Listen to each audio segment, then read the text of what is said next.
This episode is brought to you by Skillshare. The first 1,000 people to sign up using the link in the description will get their first 2 months free. The US and Russia, China and India, two separate long-term rivalries and two flashpoints for global war. But what if China and Russia decided to set aside their differences and join against an Indian-American alliance? Who would win, and how would that war play out? The rules of this wargame are, as usual, no use of nuclear weapons allowed, and no other allies can be called upon. First, let's take a look at each contestant's military might and see what capabilities each would bring to the table. First up is India, the world's fourth most powerful military. With an active duty force of 1.4 million and a reservist force of 2.8 million, India can call upon a deep pool of manpower to prosecute any war. India also possesses a formidable air force with 590 fighter aircraft, 804 attack aircraft, and a huge fleet of surveillance and transport helicopters that numbers at 720. India, however, suffers from a lack of attack helicopters with only 15 in its inventory. This may prove to be a crippling deficiency in any attempt to combat a Chinese-Russian incursion over its mountainous northern and eastern borders. India does, however, maintain a force of 4,400 combat tanks, of which about half are modern or semi-modern T-90s and the indigenous Arjun main battle tank. India is also equipped with a staggering number of towed artillery, 4,100 pieces, meant to make it impossible for their Chinese rivals to penetrate Indian defenses across the mountain gaps of its northeastern border. Its naval forces include 1 aircraft carrier, 14 frigates, 11 destroyers, 22 corvettes, and 16 submarines, a sizable collection of naval hardware that its immediate threat, China, would be hard-pressed to defeat. Next up is China. China is the most populous nation on Earth and maintains an active duty force of 2.2 million with a reservist force of 510,000. With an air force totaling 1,125 fighter aircraft, 1,527 attack aircraft, and 281 attack helicopters, China has a serious advantage in the air over India. Yet China's pilots are undertrained compared to their Western counterparts and forced to fly under strict supervision from ground controllers, a huge liability in fast-paced modern air combat. China also has a force of 7,700 tanks and 6,246 towed artillery, backed up by 2,000 self-propelled artillery, mostly ballistic missile launchers, which would pose a significant threat to Indian and American forces.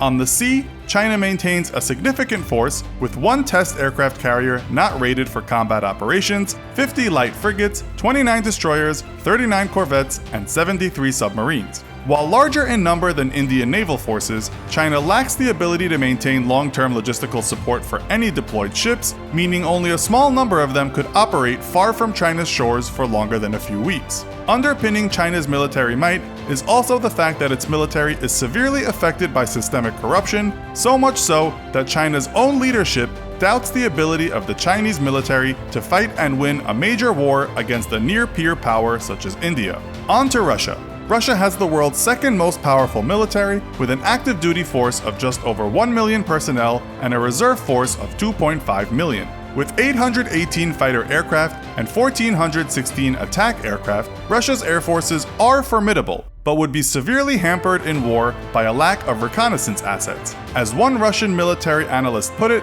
we have long-range, sometimes precision-guided weapons, but we don't always know where the target is. On the ground, though, Russia maintains the world's largest tank fleet, numbering over 20,000.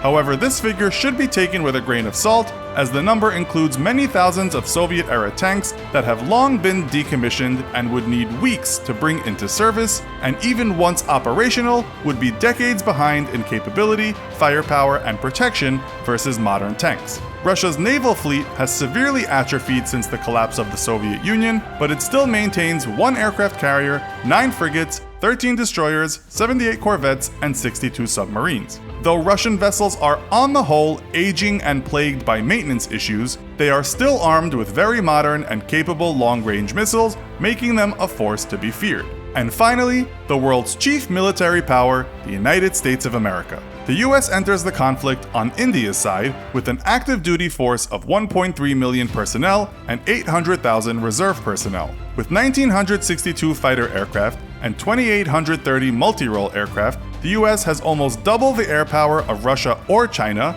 Its naval aviation forces alone are on par with either nation. Its fleet of 973 attack helicopters ensure that ground offensives are well covered, and it is rare that an American infantryman finds himself without fire support. A proponent of blitzkrieg warfare, America also maintains a fleet of 5,900 tanks, almost all of them modern Abrams variants, and 39,000 armored fighting vehicles, giving its ground forces unparalleled mobility. While lagging behind in numbers, America's 950 self-propelled, 795 towed, and 1,200 rocket artillery platforms often feature smart, precision-guided munitions. In fact, of all the militaries in the world, the United States uses the most precision-guided munitions, featuring them on almost every combat platform and giving US forces incredible lethality. At the onset of war, Chinese and Indian border forces stationed across the length of the Himalayas would come into immediate conflict.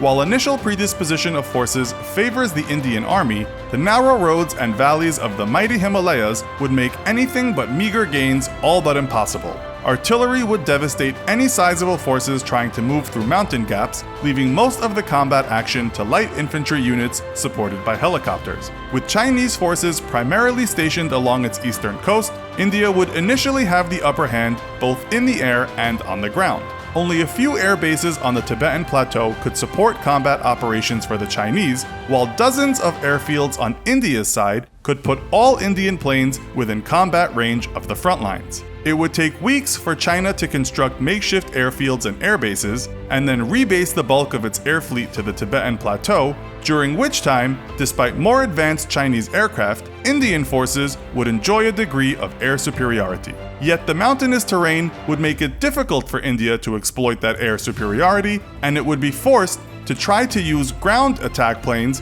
when it would be far more efficient to use attack helicopters, of which India, again, only has 15. Once China relocated its mobile ballistic missile launchers to its western military regions, however, India would face a withering barrage of ballistic missiles that it could do absolutely nothing to protect itself from. Airfields and military command and control nodes across northern and eastern India would be devastated, and India's Air Force would suddenly find it very difficult to maintain hard-won air superiority, giving China the time needed to rebase its own air forces. Yet this is where China would have to make a very difficult choice. If it moves its forces to counter the Indian threat, it will leave the Pacific front completely vulnerable to American attack. Caught between the literal rock of the Himalayas, swarming with Indian infantry, and the hard choice of leaving itself vulnerable to coastal raids by the American Navy, China may look to its Russian allies for a solution. Russia would need to carefully consider the strategic situation.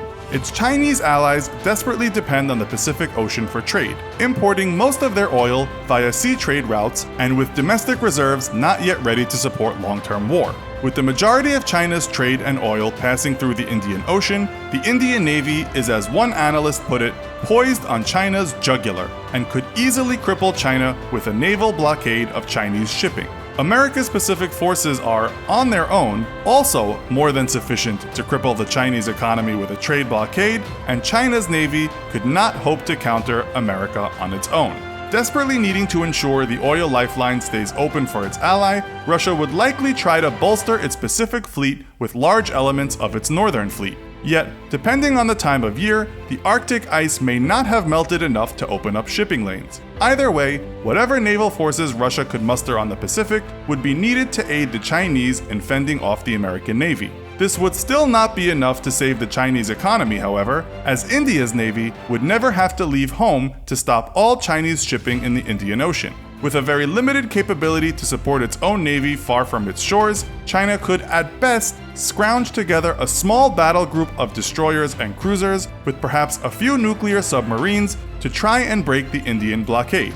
Yet with India operating so close to home shores, it could take advantage of shore-based air power and make quick work of any Chinese task force. In the end, China could not hope to stand against naval blockades by both the US and India, even with reinforcements from the Russian Navy. This is China's glaring Achilles heel, its almost complete reliance on the sea for trade and oil, and why China has been ambitiously undergoing its modern Silk Road infrastructure development program with friendly nations, with very mixed success. Caught between the threat of raids on its Pacific coast by the US Navy and Indian forces pushing through the Himalayas, China would likely choose not to deploy its ballistic missiles to the west, as even if India managed to break out of the Himalayas, China's western territory is largely of little economic value. It would be far more prudent for China to try to keep America's carrier groups at bay with its DF-21 ballistic missiles, though China has still, to date, failed to show it has the capability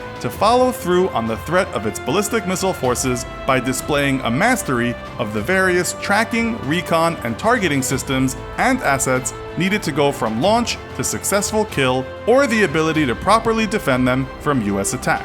At best, the Sino-Russian alliance could hope to hold India at bay in the Himalayas and could likely even push India back once Chinese and Russian personnel created enough forward air bases on the Tibetan Plateau to support offensive operations. Yet Chinese and Russian forces would be limited to advancing only as far as the Indian foothills on the western edges of the Himalayas. The narrow passes and undeveloped roads through those passes would not make it possible to transport large amounts of hardware into India itself, while India could hold vast amounts of tanks and artillery on its plains ready to crush any advance into Indian territory. In short, it would be guaranteed suicide to try to break out of the Himalayas for both the Chinese and Russian forces. Meanwhile, India and the US could starve China into submission by devastating its economy through naval blockades. It would take weeks for the US to degrade Russia's and China's naval and air forces enough to attempt an amphibious assault against either nation, but the high casualties would make it a very unappealing proposition.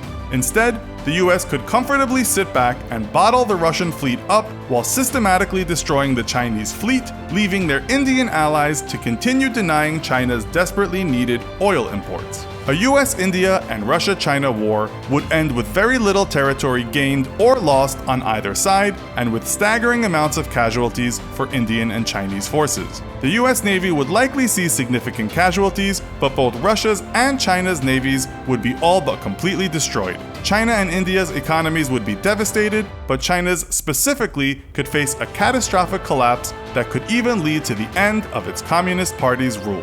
With so much to lose and practically nothing to gain, neither side would ever seriously consider such a war, but if they did, China's inability to protect its sea trade routes would make one side the clear victor. If you want to be able to make videos like this one, but even better looking, we suggest taking an intro class into 3D animation using Blender. You can learn everything you need to know about 3D animation and Blender from Skillshare. Skillshare offers over 20,000 classes, and more than 700 of them are in animation. This class is the easiest and quickest way to learn the most important tools and techniques for 3D animation. Skillshare is an online learning community offering classes in editing, cinematography, photography, and more. Premium membership will give you unlimited access to topics that will improve your skills and, in the process, your life. Join the millions of people who are using Skillshare and get 2 months free by going to Skillshare.com/infographics33 or clicking the link in the description and start learning today. So, do you foresee a different outcome in this hypothetical matchup? Let us know your thoughts in the comments. Also, be sure to check out our other video called The 10 Weakest Armies in Asia in 2018. Thanks for watching, and as always, don't forget to like, share, and subscribe. See you next time!